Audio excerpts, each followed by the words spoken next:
From the headquarters of Telesur English in Quito, Ecuador, I am Estefania Bravo. This is From the South.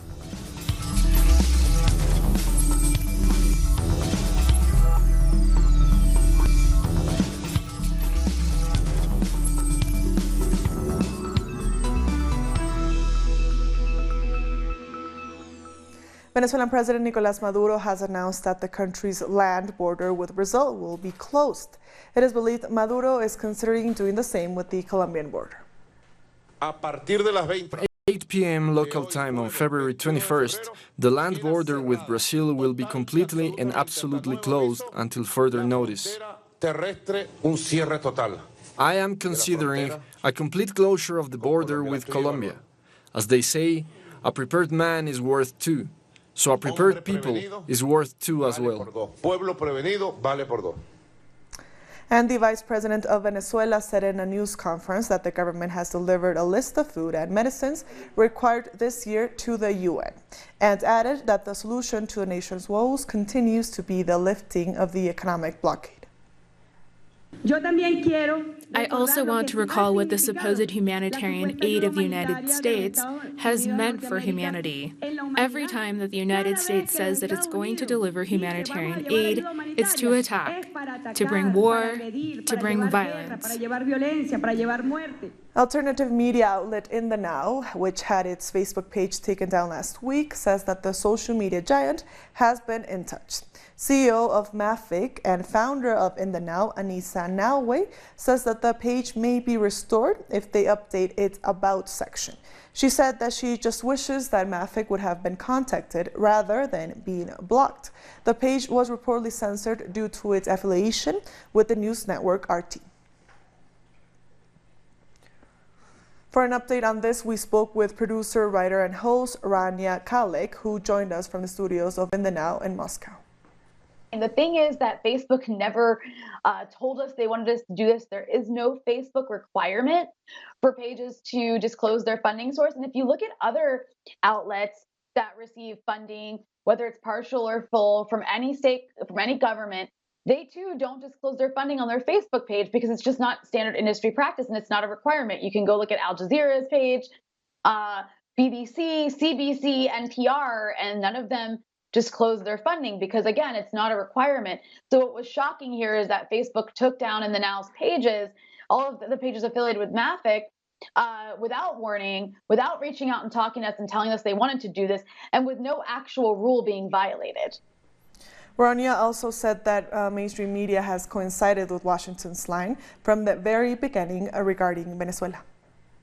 When it comes to the U.S. media and how it covers Venezuela, almost everything you see on CNN or MSNBC or any of the mainstream networks or anything you read in the New York Times or the Washington Post about Venezuela is a lie. And I mean that literally, is a lie. It's one of the worst covered issues I've ever seen in mainstream media. And I even say it's covered worse than even the conflict in Syria was. So I'm not surprised that so many people have been duped by this humanitarian aid PR stunt that the Trump administration launched in Venezuela. And, I'm just glad that there are outlets like Telesur and like In the Now and others that offer platforms to actually show the reality of what's happening. Moving on, the president of Ecuador has announced a controversial bailout agreement with the International Monetary Fund for $4.2 billion. Lenín Moreno said the loan was part of a larger package aimed at dealing with a growing deficit. In recent weeks, Ecuadorian trade unions and other movements have protested against layoffs, higher gas prices, and plans to privatize public companies. CAF Andean Development Bank. Our correspondent in Ecuador, Denise Herrera, has more. Ecuadorian President Lenín Moreno announced Ecuador signed an agreement with the International Monetary Fund for $4,200 billion. Moreno described this agreement as a staff-level agreement between the IMF and Ecuador. Around $10 billion will receive Ecuador of financing. Also, $6 billion will receive Ecuador from different multilateral institutions, including the World Bank, the Andean Development Bank, and the European Investment Bank. Around $10 billion will receive Ecuador of financing. Today, during a press conference at the government palace, the economy minister of Ecuador, Richard Martinez, said that now Ecuador has to wait till the highest authorities of the IMF will reaffirm this agreement. So this decision has generated mixed reactions. Social organizations of workers had rejected these measures. We should remember that in recent days they took to the street, rejected these economy measures imposed by President Lenin Moreno. They said they are really worried about these economy policies that are affecting directly their rights. Also in this context, it's important to say that currently President Lenin Moreno is facing an investigation related with offshore companies in Panama and Spain. This investigation revealed that the relatives of President Lenin Moreno are linked with offshore companies. So we will see if President Lenin Moreno said something about this. The government has denied all these allegations. And also we will see if the authorities of the IMF will reaffirm this agreement. Thank you, Denise, for your update. The Bolivian government has launched a universal healthcare system that will provide free healthcare to more than half of its population. The program will begin next month. The law that has put in place a universal healthcare system was presented by President Evo Morales to healthcare workers and social organizations. Today is a historic day for Bolivians. This is a dream that we have worked for a long time, and now it's finally becoming a reality. The Bolivian working class will defend the system because it benefits everyone in the country. We have to fight and to defend its implementation. Now, more than half of the population will benefit from the universal healthcare system that will be run by the state and will be free. Every region across the country will have equal access to this healthcare system. This won't be a centralized service that only benefits the regions of La Paz, Cocumba, and Santa Cruz. These places already have good hospitals, while the north and the south of the country are abandoned. President Morales has assured all the beneficiaries of this program that all benefits will be gradually covered. I'm sure, sisters and brothers, that no matter what government we have, 20 or 30 years, the people will defend their universal and free healthcare. That's why I say this is for life. It's designed for the most marginalized people and essentially for future generations. But medical schools across the country, opposers of the government, have called for demonstrations against this law from March. They are worried that with this law, there won't be enough funding to keep the program. We will be able to see the impact of this law in 3, 4, or 5 years. So I ask you to be patient, be strong, and remain together as a nation. But I also ask health officials to be patient and continue contributing to our system. And forgive my words, but those who reject this law are enemies of life. They are enemies of health and of the people who otherwise wouldn't be able to afford health care. As of now, only children under the age of 5, people over 60, and workers whose employers paid health insurance have access to free health care. But with the universal health care system in place, more than 5 million people from marginalized groups will benefit from free health care. We'll be back very soon. Stay with us.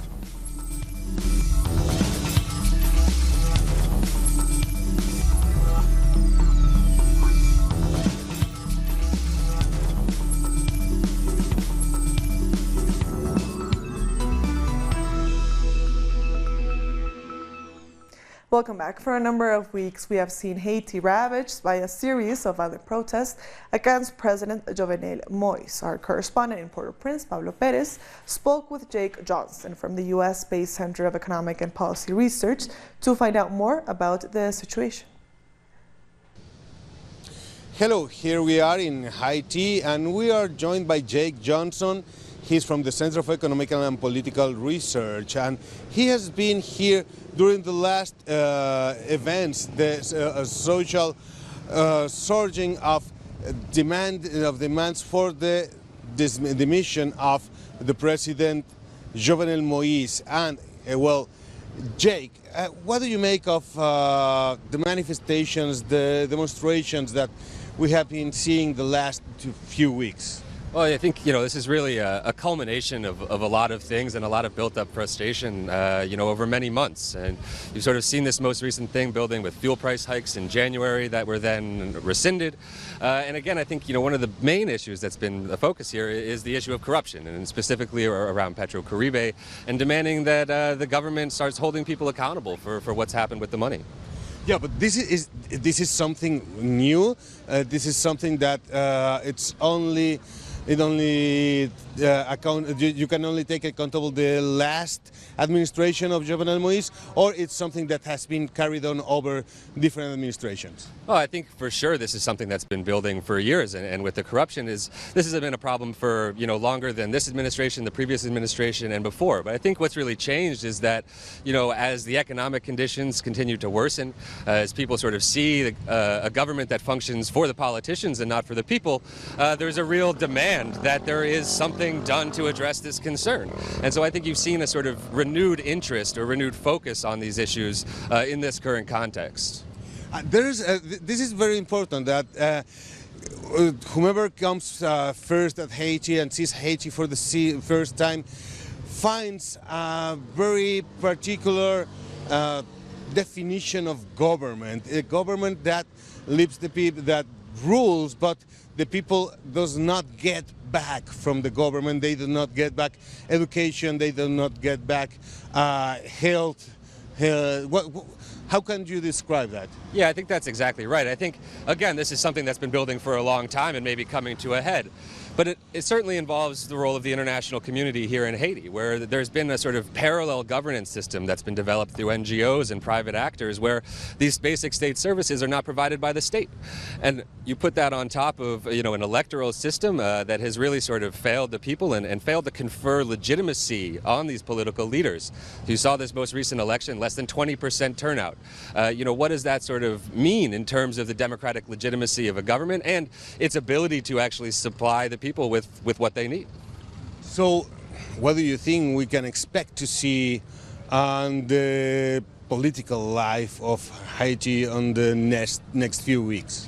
Yeah, well, I mean, it's, I think anybody who could tell you 100% what's about to happen is lying to you, frankly. But, I think what's clear is that Jovenel Moïse, the president, is facing an extremely difficult political situation. His allies are at least looking for more leadership, more something. He's clearly in conflict with his own prime minister. And so his ability to govern is certainly limited. Now, that doesn't mean that he's on his way out. I think what really depends is there some concrete action? Is there something that can sort of, at least get through this crisis? But I think the bigger question is if this is just a blip, if there's just another Band-Aid, another temporary stopgap measure, we're sure to see more of this in the future, whether it's next week, next month, or in 6 months, it'll continue to happen.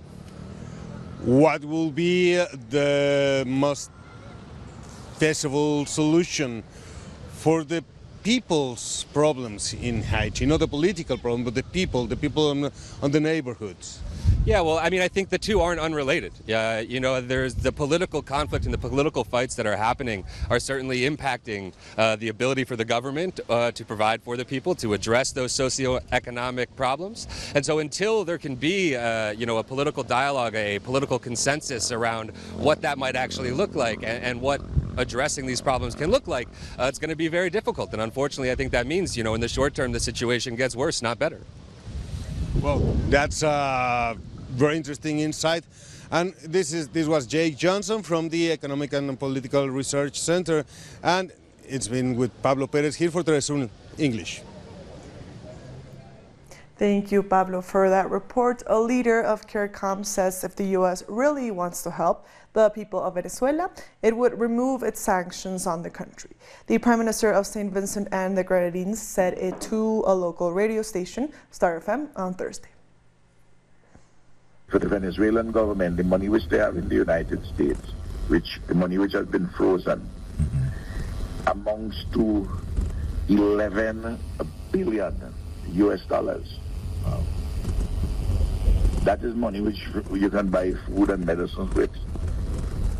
And what they're frozen for PDVSA, the oil company, is $7 billion. So You may take a few $100,000 worth of food and have it by the border at Colombia and say you want to help the people of Venezuela. Why are you committing economic warfare against them by these sanctions, which are crippling the economy? And as one United Nations rapporteur, special rapporteur who reported last year in September, was on the ground, the first one who had gone on the ground in Venezuela for 21 years, said that the countries which are imposing the sanctions, they are putting the country under siege, and what they're doing should be investigated as a possible war crime. Six journalists from the Caribbean are on the ground in Venezuela as part of a fact-finding mission as the political situation continues. The mission comes as mainstream media has failed to objectively report on Venezuela and has distorted crucial facts on the conflict. Caribbean journalists, as part of truth-seeking mission, will also cover Friday's meeting of the Bank of Alba to be held in Caracas.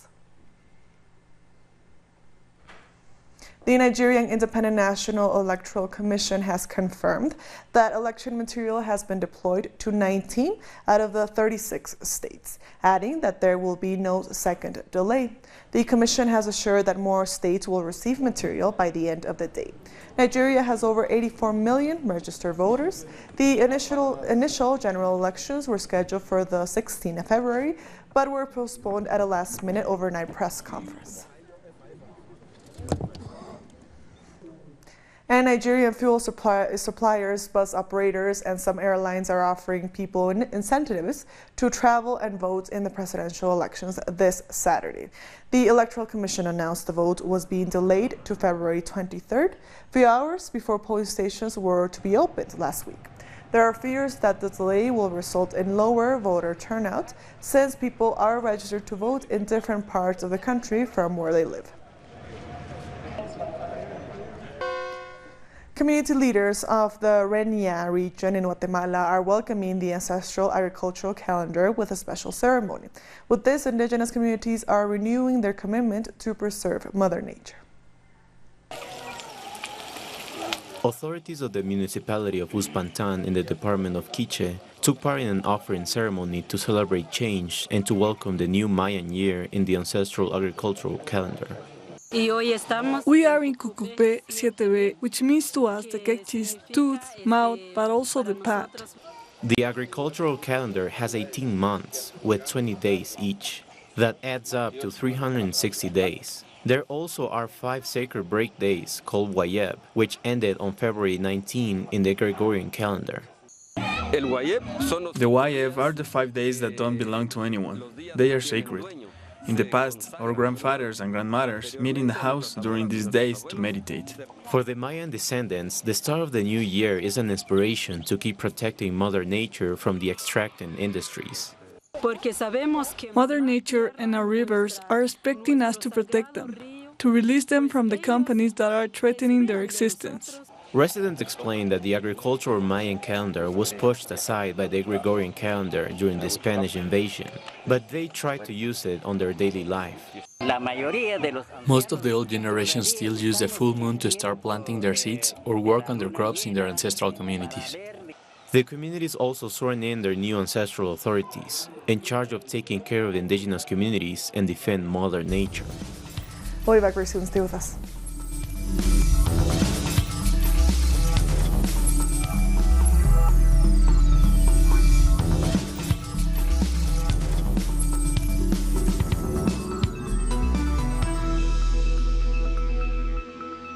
Welcome back. Riot police in Spain briefly clashed with pro-independence Catalan protesters in Barcelona. A day of protest took place across the region against the trial of 12 independentists. They stand charged of inciting Spain's largest political crisis after their bid for independence failed in 2017. They all deny allegations of rebellion and misuse of public funds. The verdict of this trial was already written 1 year ago. They will be declared guilty. This is a farce, but I guess they will not get as many years in prison as they think. Female mayors of cities around the world have attended the 3rd annual Women for Climate Conference in France. The forum's goal is to gather women leaders to find solutions to environmental issues. The conference is hosted by Paris Mayor Anne Hidalgo, the first woman to become mayor of the French capital.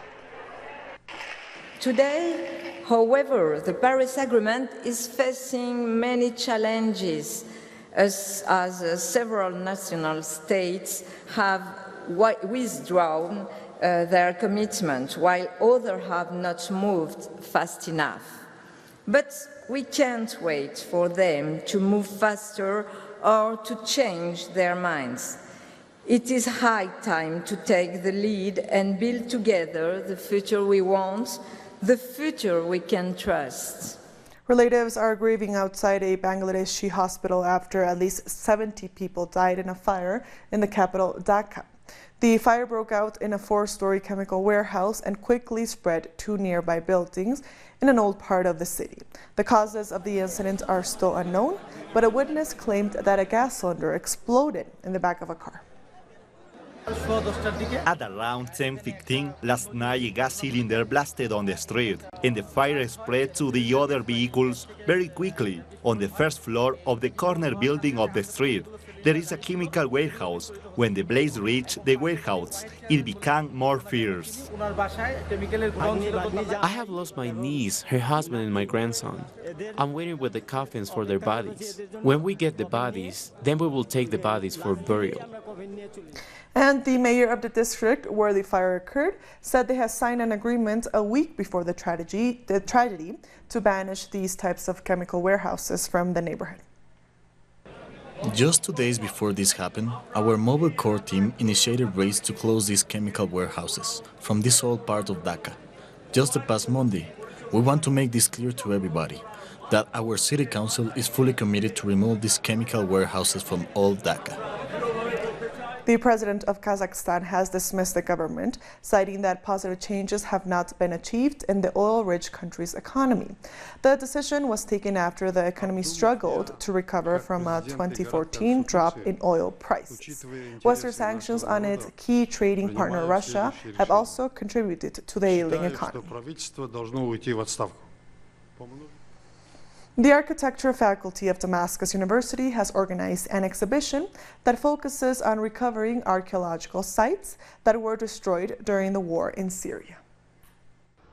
The exhibition is featuring the projects of 70 students focused on the building and historical sites of Malula and Sednaya in the north of Damascus, with the objective of documenting the cultural heritage in these two areas and to expose a plan for its rebuilding and conservation.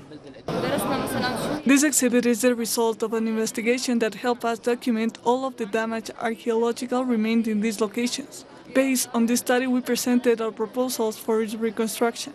The investigation focused on the economic, social, religious, and spiritual aspects of these locations, which are over 2,000 years old.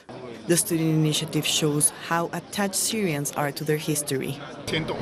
I feel honored and very touched to see how in under 3 years they have preserved all the historic meaning of Malula and Sednaya. They have recovered all the structures and its icons. We know that history is here, not only from Syria. Here is the history of mankind, a history they tried to destroy, a history that the mercenaries tried to erase from this country that holds the history of the world. The city of Malula, home of the Aramaic, the same language that Jesus spoke, was occupied on September 2013. Until its liberation in 2014, this archaeological treasure was vandalized and their temples destroyed.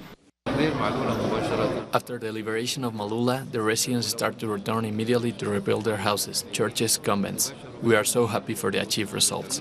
Despite of the war, the government and the citizens worked effortlessly to rescue the fundamental basis of their archaeological heritage, which represents the course of 7 civilizations over thousands of years. And with that, we've come to the end of this news brief. These and other stories, as always, find them on our website at telesurenglish.net. And also join us on social media. We are on Facebook, on Twitter, and on Instagram. For Telesur English, I am Estefania Bravo. Thank you for watching.